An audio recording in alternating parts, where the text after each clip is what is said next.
Salut, c'est Zaba et commençons tout de suite par le numéro 11, Papyrus des ovnis. Le papyrus de Tully est considéré comme une preuve directe de l'existence d'une forme de vie extraterrestre. Il aurait été rédigé sous le règne de Thoutmôsis III, également connu sous le nom de Thoutmôsis le Grand, sixième pharaon de la 18e dynastie d'Égypte. Il aurait été découvert par Boris de Rachwiltz, un égyptologue italo-russe. Boris affirme avoir trouvé un texte dans les affaires du directeur du musée du Vatican, Alberto Tully, après sa mort. Et toujours selon les dires de Boris, il aurait retranscrit ce qu'il avait trouvé sur le papyrus et l'a publié dans des journaux en 1953. Malheureusement, nous ne savons pas dans quelle mesure tout cela est vrai. Personne ne sait exactement où le papyrus Tully a été retrouvé à l'origine, bien que de nombreux historiens estiment que la découverte a eu lieu quelque part en Égypte. Logique pour un papyrus. Le papyrus original aurait ensuite été conservé au Vatican, mais il aurait disparu depuis. Certains pensent qu'il se cache au plus profond des archives secrètes et qu'il ne sera plus jamais révélé. Mais qu'y a-t-il de véritablement si spécial dans ce document ? Le papyrus est censé décrire en détail une observation d'OVNI qui a eu lieu vers l'an 1480 avant Jésus-Christ. Le peuple égyptien a été témoin de cercles de feu et de flammes. Les Égyptiens auraient été témoins de cercles de feu, également décrits comme des disques enflammés planant dans le ciel en grand nombre. Et il semblerait, en tout cas selon les dires de Boris, que cela ait été un événement majeur dans l'Égypte ancienne.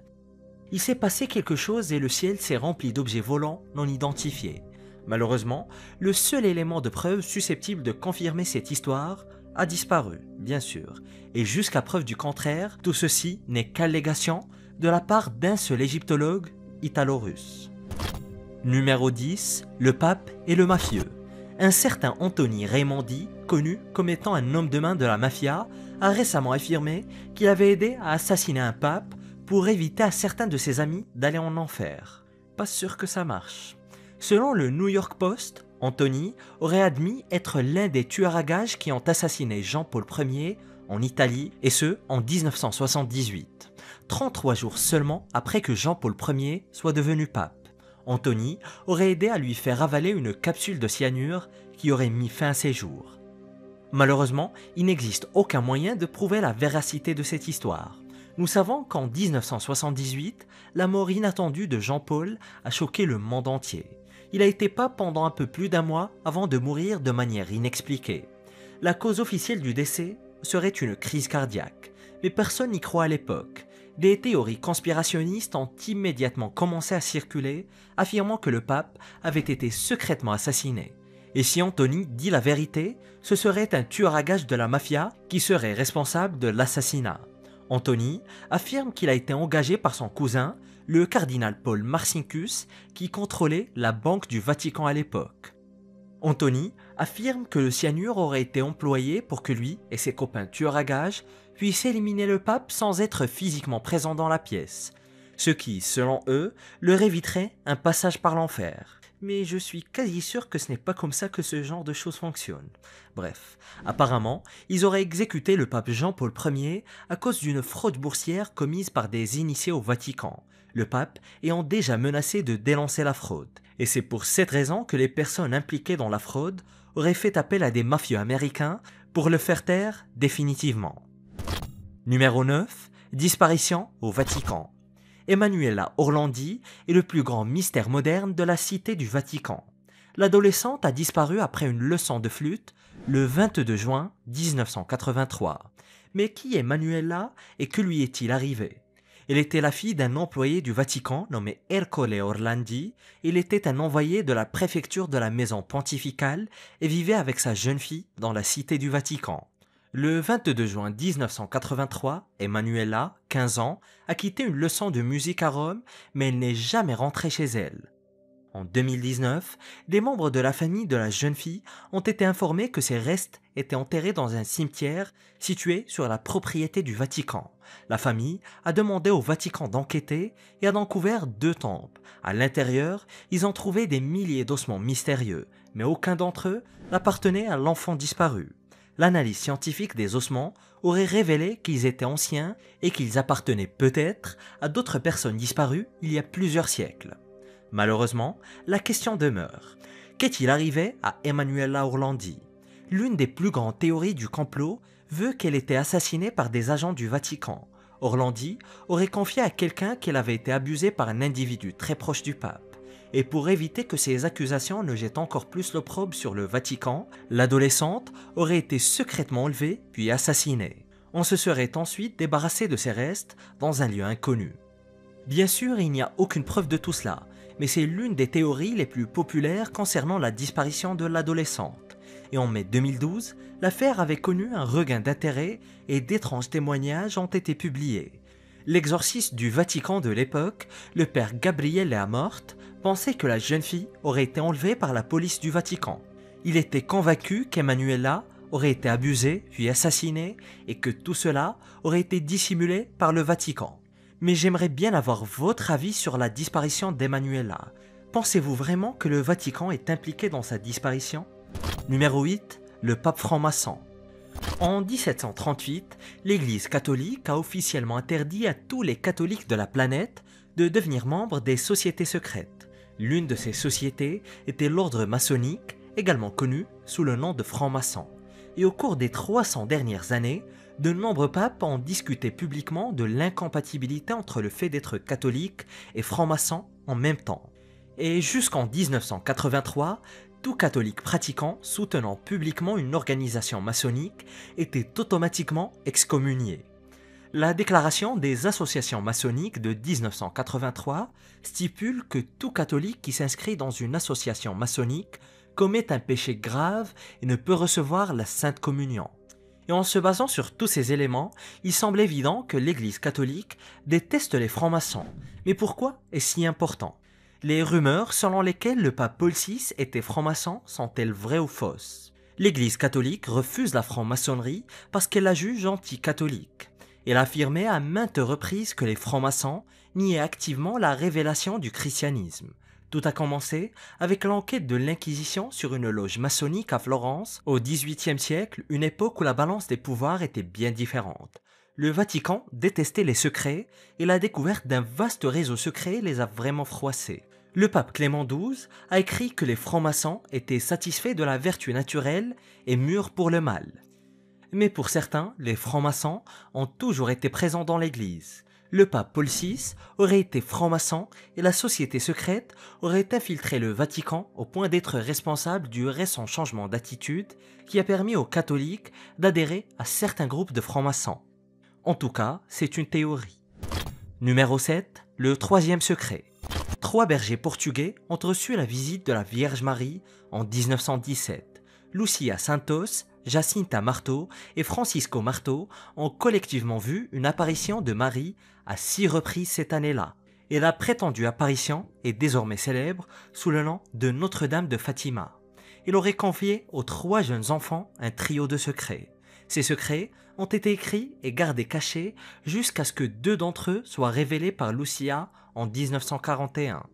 La première vision donnée aux jeunes bergers leur montrait des âmes torturées en enfer. Elle semblait être un avertissement de ce qui risquait d'arriver aux êtres humains de la terre s'ils persistaient sur la voie du péché. La seconde vision était celle d'une grande et terrible guerre, résultat d'une séparation avec Dieu. Elle était censée représenter la Seconde Guerre mondiale. Le troisième secret est resté scellé dans une enveloppe et n'a été ouvert qu'en 1960. Et même après son ouverture, le Vatican a gardé le secret jusqu'en 2000. Ce n'est qu'à ce moment-là que le pape Jean-Paul II a révélé que la troisième vision représentait la persécution massive des chrétiens. Les 3 jeunes bergers ont vu la persécution des chrétiens au XXIe siècle, tout comme ils ont été persécutés par les Romains 2000 ans plus tôt. Mais tout le monde ne croit pas que le troisième secret a été entièrement révélé. Il existe une théorie selon laquelle le pape Jean-Paul II aurait menti au sujet du troisième secret et ne l'aurait peut-être jamais révélé. Nous ne savons pas quel est le véritable secret, mais il pourrait s'avérer si dévastateur que même le pape ne le révélerait pas au public. Numéro 6. L'évangile de Satan.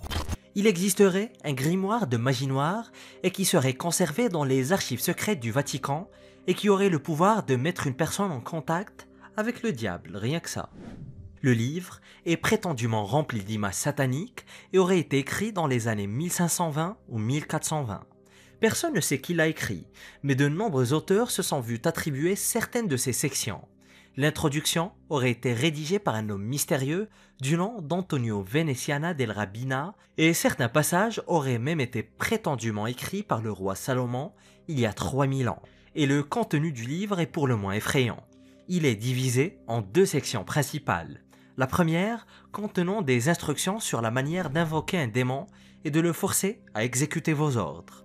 La deuxième grande section du livre porte sur la conclusion d'un pacte avec un démon, ce qui est censé être beaucoup plus facile que de simplement l'invoquer et de lui dire quoi faire. Et comme si cela ne suffisait pas, le livre donnerait des instructions pour rendre le destin plus favorable et rendre une personne amoureuse de vous. Là, ça devient intéressant. Il enseignerait également comment devenir invisible et comment pratiquer la nécromancie. Et il semblerait, selon des théories, que le Vatican en conserve des exemplaires cachés dans une partie secrète de ses archives. Numéro 5. Le Nouvel Ordre Mondial. Le Vatican est au sommet de la théorie du complot du Nouvel Ordre Mondial. Vous avez peut-être déjà entendu ce terme, mais comprenons d'abord ce que le Nouvel Ordre Mondial est supposé être et comment le Vatican s'y insère. Le Nouvel Ordre Mondial serait un groupe secret d'élites qui ont pour objectif de gouverner le monde par le biais d'un gouvernement unique. Ce gouvernement mondial anéantira les nations et les États souverains, régnant sur le monde entier comme une seule entité. Beaucoup pensent que le Nouvel Ordre Mondial est la progression naturelle de l'histoire de l'humanité. Nous avons commencé en petites tribus et nous avons depuis progressé en diverses nations composées de milliards de personnes. Et donc la prochaine étape évidente, selon ces théories, est un monde unique, uni sous une seule puissance. Mais comme l'histoire nous l'a appris, le pouvoir absolu n'est jamais une bonne idée. Et depuis des siècles, un groupe d'élites secrètes serait censé essayer de mettre en place son nouvel ordre mondial. Et le Vatican se trouverait à la pointe de cette pyramide. Le problème, c'est qu'ils n'ont jamais réussi à rassembler toutes les pièces du puzzle pour régner sur tout à la fois. Il s'agit d'un complot permanent visant à dominer le monde, ce que l'Église catholique a presque réussi à faire à l'époque médiévale. Certains catholiques pensent même que la victoire du nouvel ordre mondial sera le signal de l'Apocalypse. Ils interprètent la fin des temps bibliques comme la montée du nouvel ordre mondial dirigé par l'Antéchrist, et ce, après avoir corrompu le Vatican. Numéro 4. Trésor juif.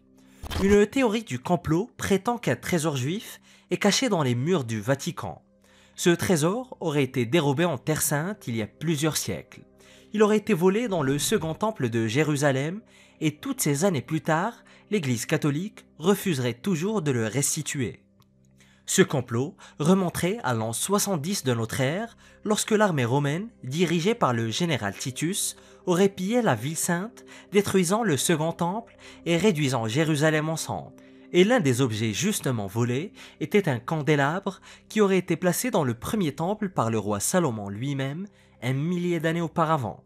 Il s'agirait de l'une des plus anciennes reliques juives qui a été dérobée par des soldats romains. Le candélabre est censé être revenu à Rome et se serait retrouvé dans un trésor caché dans les voûtes du Vatican. Mais il faut aussi dire que cette théorie n'est pas aussi folle qu'il n'y paraît. En 1996, Shimon Shetrit, ministre israélien des Affaires religieuses, a demandé au Vatican de l'aider à retrouver les trésors perdus. 10 ans plus tard, l'autorité israélienne des Antiquités a même envoyé une équipe d'experts au Vatican pour examiner certains objets de la réserve du Vatican. Ils n'ont pas retrouvé de trésors juifs, mais pour les adeptes de ces théories, cela ne veut pas dire qu'il n'est pas caché ailleurs. Numéro 3. Le télescope de Lucifer. Ces dernières années, des rumeurs ont circulé selon lesquelles le Vatican aurait en sa possession un télescope satanique. Je ne sais pas ce qu'un télescope satanique permettrait de voir, mais ce n'est certainement pas très beau. Une théorie, labellisée de complotiste, a fait surface sur les réseaux sociaux concernant le lien entre le Vatican et le diable et même les extraterrestres.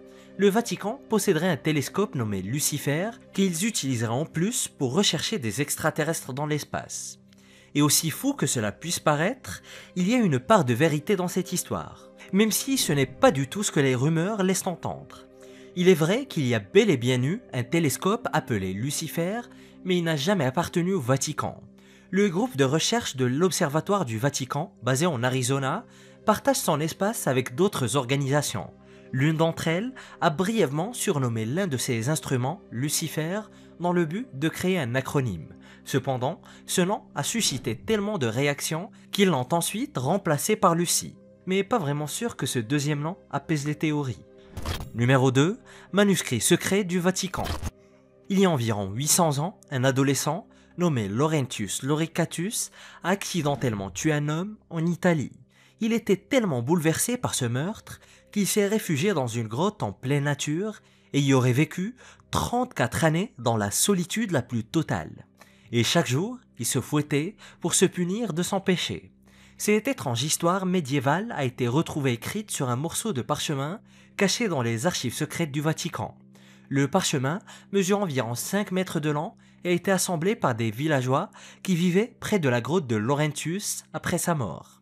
Ils ont demandé à l'Église de lui conférer la sainteté, estimant que bien qu'il ait tué un homme, ses profonds remords mériteraient d'être reconnus. Le parchemin relatant cette histoire est couvert d'étranges taches violettes, et pendant des années, les chercheurs se sont interrogés sur la nature de ces taches et sur la raison de leur présence sur l'ancien manuscrit. Récemment, une équipe de scientifiques italiens curieux s'est attelée à la tâche de répondre à cette question. Et après avoir analysé le parchemin, ils auraient découvert qu'il était fabriqué à partir de peau de chèvre et que les étranges taches violettes étaient dues à la saumure. Au Moyen Âge, les parchemins n'étaient pas faciles à produire. La peau de chèvre était conservée dans la saumure, puis étirée, rasée, grattée et vendue. Et même si le parchemin n'était pas salé, il restait des traces de collagène salé sur le matériau, et au fil du temps, l'humidité et les changements de température ont entraîné la formation de colonies bactériennes, ce qui a provoqué l'apparition de taches violettes sur le manuscrit. Et si un parchemin sale n'est peut-être pas la chose la plus secrète du Vatican, l'histoire de Laurentius, un meurtrier avéré qui a failli devenir un saint, est une histoire que la plupart des gens ne connaissent pas. Numéro 1. Trésor volé. Le musée du Vatican abrite certaines des plus belles œuvres d'art du monde. On y trouve des objets de l'Égypte ancienne, un pavillon rempli de chars et un grand nombre d'artefacts provenant des populations indigènes du monde entier. Et lorsque les missionnaires catholiques ont commencé à explorer de nouveaux territoires au début du XXe siècle, ils ont découvert des tas de trésors qu'ils ont ramenés au Vatican. Les objets de valeur ont été soit exposés, soit conservés en lieu sûr, et ce, dans des endroits inconnus. Et c'est au musée ethnologique Anima Mundi que l'on trouve aujourd'hui un grand nombre de ces objets indigènes. Il est idéalement situé près de l'aire de restauration du Vatican et abrite des dizaines de milliers d'objets. On y trouve de tout, des masques primitifs, des peaux d'animaux, des coiffes en plumes et des défenses sculptées de manière très complexe. Et selon le Vatican, ces objets ont été offerts au pape Pie XI. Ce dernier souhaitait honorer le succès des missionnaires catholiques et qui avaient converti les populations indigènes à la foi chrétienne. Même si pour d'autres, le pape voulait célébrer la destruction culturelle et la réforme religieuse forcée des indigènes partout dans le monde, du Canada à l'Australie. Il convient de garder à l'esprit que c'est ce même pape qui a entretenu des relations personnelles avec ce gars-là pendant la Seconde Guerre mondiale. Et même s'il n'adhérait pas à la même idéologie, nous savons qu'il communiquait avec leur chef.